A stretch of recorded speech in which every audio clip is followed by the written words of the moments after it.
আল্লাহর পথে দাওয়াত দানে অলসতাকারীর জন্য পরকালে কঠিন শাস্তি রয়েছে।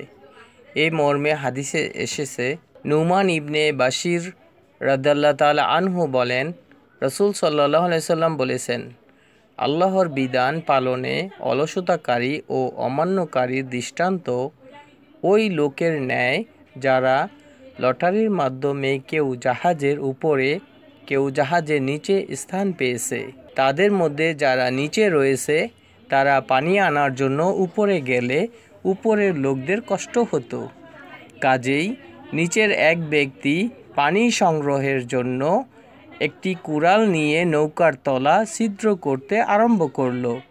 তখন উপরের লোকজন এসে বলল, তোমার কি হয়েছে? তুমি নৌকা ছিদ্র করছো কেন?